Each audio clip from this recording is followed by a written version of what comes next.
Hello, my name is Frances Murray, and this is my applied assignment.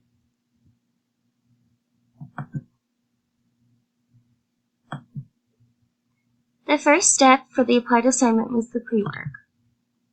The topic I chose was chronic PTSD.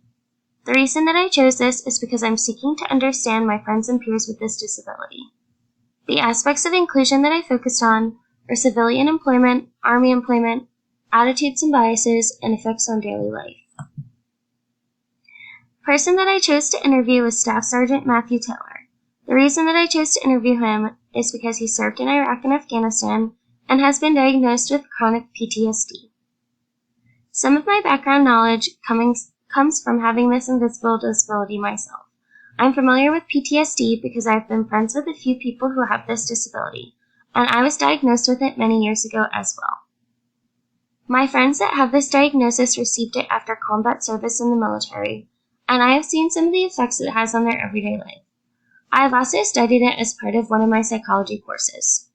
I do have experience with PTSD in my own life, but I want to learn more about how it affects my friends in the Army who also work civilian jobs.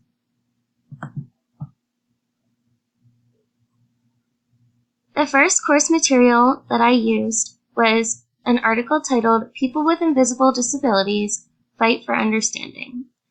I use this as a resource because PTSD is an invisible disability. You cannot tell that someone has it just by looking at them. This article helps me to formulate thoughtful questions about the effects of having an invisible disability that isn't well understood. The second resource I chose to use was Increasing Positive Attitudes Towards Individuals with Disabilities Through Community Service Learning. I use this as a resource because I think that it conceptually presents a possible solution to helping change attitudes about disabilities. The first personal resource that I found was an article titled "Mental Health Stigma in the Military." This resource explains the mental health stigma in the military and the steps that the Department of Defense is taking to help combat them. I use this to expand my knowledge about the history of PTSD and mental health in the military. The second resource I used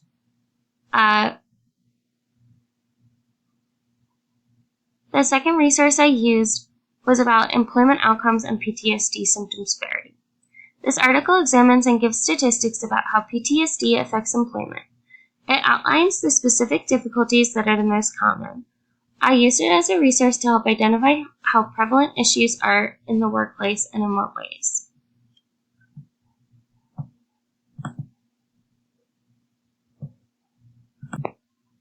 The second step in this process was to gather evidence and complete an interview.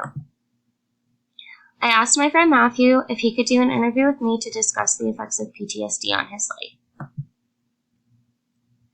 Here are some of the questions I asked him. I asked how long he's had PTSD and what the primary symptoms are, what ways the symptoms affect his day-to-day life, if the Army is accommodating of his needs, and what is the general attitude towards people with PTSD in the Army. I also asked, is your civilian job accommodating of your needs surrounding PTSD? What is the general attitude of the people at your civilian job? And in what way do you wish society would change in relation to your PTSD? For this last question, his response was, I would want more people to be aware of how serious and crippling PTSD can be. More people suffer from it than you would think, and a lot of them feel the need to suffer silently. The suicide rates in veterans is way higher than it ought to be, and taking the negative stereotypes away would help make a lot more soldiers comfortable to receive help. Getting help needs to be normalized.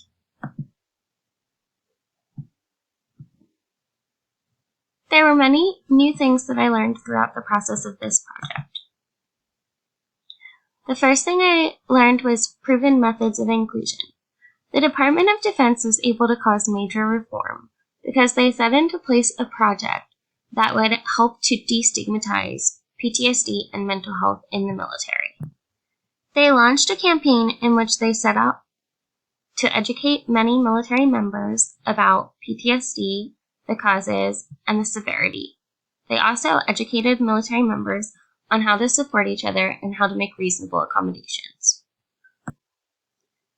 Because of this project and Because of this project, the Department of Defense was able to completely shift the military's view on mental health. This marked a very important turning point and allowed many military members to seek help when they wouldn't have before.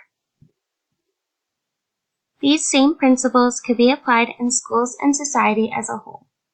Using education and increased awareness, there could be a very large difference and a shift in attitude towards disabilities. People could start to experience higher levels of inclusion and more equity.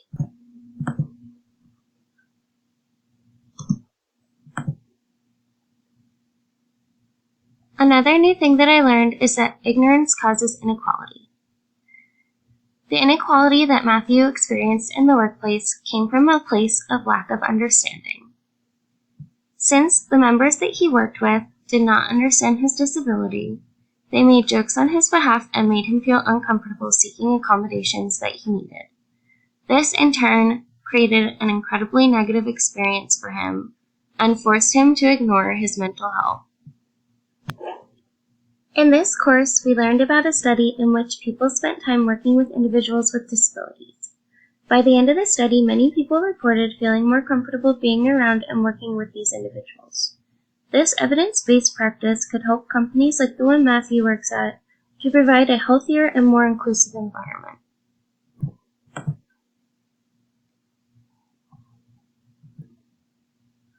Another new thing that I realized is that reasonable accommodations can sometimes be criticized.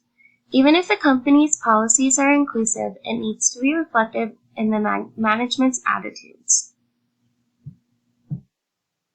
The company that Matthew worked at had policies in place that would allow him to use days off when he needed them.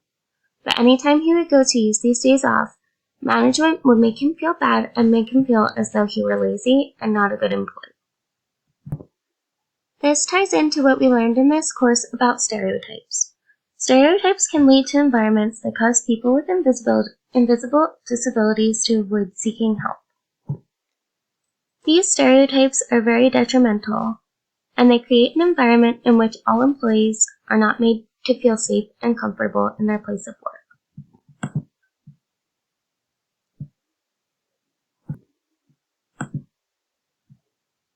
The thing that I want to know now is what proven methods of inclusion work in situations like this.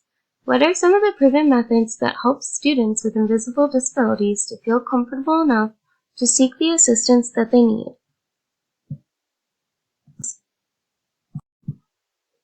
I would like to learn more about any policies and methods that have been effective in solving this issue. My question for my peers is, how do you think that we as future educators can ensure that students with invisible disabilities receive the accommodations that they need to be successful? Thank you for watching my presentation.